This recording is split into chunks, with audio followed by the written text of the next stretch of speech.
Maureen Smith from Tourmaline and Thyme Quilts here, and I'm sitting way back from where I usually sit, only because there's a lot of room that we need for this. So this is the quilt pattern for those of you who want to join us or have already joined us for the quilt along. I am sitting in front of the entire pattern. It's just this big sheet. And because we're quilting a big sheet and we're going to be doing appliques on each one of these, my favorite method is to use an air erase marker, but there is no way any air erase marker is going to last as long as we need. And I don't want to, go through 10 of them copying this every week. So we needed an alternative method for laying out this entire beautiful word collage. What we're going to do is make a grid. And so for those of you who've already purchased your pattern, you'll see that there is a grid. Those light gray lines really are not an optical illusion. They're there intentionally. And what you'll see is that we have 9 columns and 9 rows. And that's how we're going to count. That's how we're going to measure. And that's how we're going to put things together. Now, with these 9, how are we going to keep these 9 in place if we can't keep our words in place? We are going to baste them in place. All right. And those basting lines are going to act as our grid lines as we lay this out. And as we get close to putting a new applique on, we can always just snip the grid line in that place, or snip the line in that place. If the, example, this lovely little D here happens to fall in the middle of a line, we will just snip that once we know where our letters should be placed so that we can get rid of our grid lines, okay? They should be easy enough because they're just basting. So we'll remove the basting as needed as we move this thing around, but this will give all of our spacing, and it will fit on a width of fabric. So you're going to need a width of fabric, and you're going to need it, basically 45 inches long. So a 1.25 yards for the front and a 1.25 yards for the back, and an equal amount of batting in the middle. And don't worry, there's still going to be plenty of extra. So the first thing we need to do is mark out our quilt.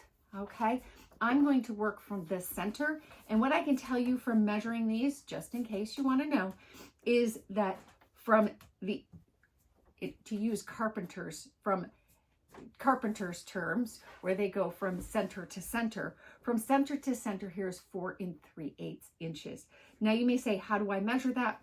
Well, you never really measure from center to center. You measure from outside to outside, and that's how I know that it's 4 3/8. So we're going to start with it being in the middle, and it'll be a little off one way or the other, but we're going to keep measuring 4 3/8. Okay, so I'm going to center on 4 3/8, which is going to be a little iffy, but we're going to use our center line from the fold that comes from the factory to make this as easy as pie for us.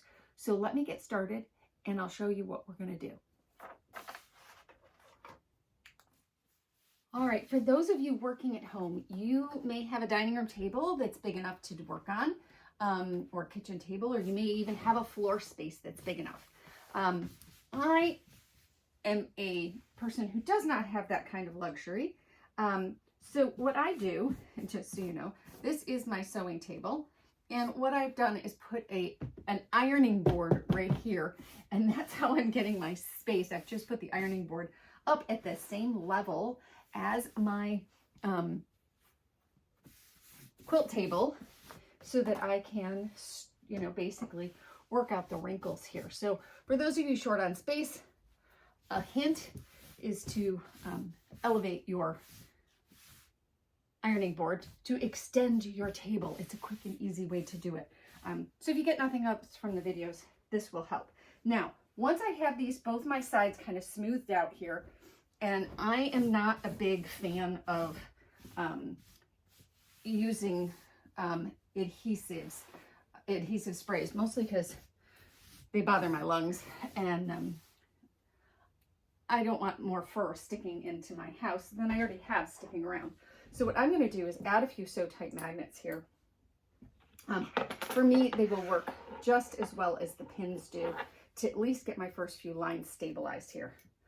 So I've got quite a few of them. They work really well. And as I smooth this all out, we will be able to work it. For those who haven't used the sew tight magnets, I'm just basically throwing the base underneath here, and it's pinning this really, really well, as you can see here. Those are my little magnets. They come in different sizes. I love them. I would basically use them on any project going forward, just because I bleed less with them. So with that, I am putting my basting, you know, my piece together here, and I've at least stabilized one row here so it's not going to move around. I'm going to add a few more magnets as I go, and then I will show you how we're going to do the marking. All right, now we're going to take and figure out how to measure this thing. So remember I said it's 4 3/8. I have my center line here, which was from my pressing. Even if you wash your fabric, it'll probably still be there. So I'm measuring 2 1/4 inches from this line to kind of line up my 4 3/4, or to get my 4 3/8 kind of there. So first thing I'm doing is putting down a piece of tape right at the end of my ruler here. Okay, so that's kind of an initial straight line. I don't want to keep moving this down, so I'm going to cheat. I have a 4 foot 48 inches, which is 3 inches longer than I need, ruler here. I'm going to have to move a couple of my magnets because they're going to get in the way. All right, but I am using this ruler right alongside the fabric as we've marked the initial ones. And I am going to just take this tape right here down along the line. And for each of my grids, I am going to use this tape. I'm going to reuse the same piece of tape a few of these times just because, well, why waste it? And what I will do is stitch right along the edge of this tape. I am going to do my best not to hit it, but this is now my sewing line, and I'm going to stitch right along this edge, and then I'm going to measure 4 3/8 inches, okay, which will put me here. So maybe I'll put 2 lines down. So I'll measure my 4 3/8 inches, which is here and here. And I will put that next line. I'm going to move a few magnets. That's why magnets are a little easier. They're a little easier to move sometimes than the pins are. There we go. I will put my second line of tape down at the 4 3/8 inches. All right. So I've got it lined up here. And my 24-inch ruler does a pretty good job of the first part. Okay, to keep me at that 4 3/8. Now I could just move this ruler down if you don't have a super long ruler. All right, to get yourself lined up. So I'm going to move down this way. There we go. And I can keep myself lined up on this if you don't have a super long ruler. All right, to move that along. So now you have 2 methods you can measure this by to make sure that you have these pretty straight lines, because that 4 3/8 inches is going to be super important here, which also means if I'm putting 2 lines down, I have to be really good about staying on that line as I stitch. Everyone, I am going to share with you some successes that I've had along the way. So first off, I did mark my first one. I can tell you, if you're using the tape, make sure that you press it down pretty well. And every so often, use your ruler to kind of make sure that your marks are on. If they're not, just go ahead and move your tape. But I kept this 4 1/2 inch ruler and always made sure that I was kind of the 1/8 inch was on the other side of my stitching, and it worked out really, really, really well here.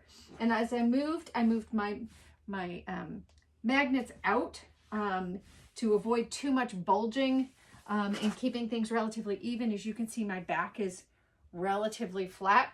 And so now I am working on putting the tape on for my perpendiculars, okay? So what I did was I kind of folded this in half and kind of made a little mark for what my center was. And, you know, I can go ahead and measure that. This is 45 inches.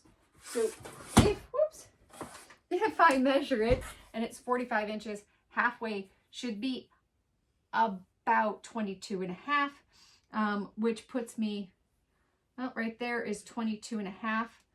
And if I wanted to move that over a little bit, I could, but that's what I'm measuring off of, is kind of the edging there. So you can either fold it in half or make your measure 22.5 being my center.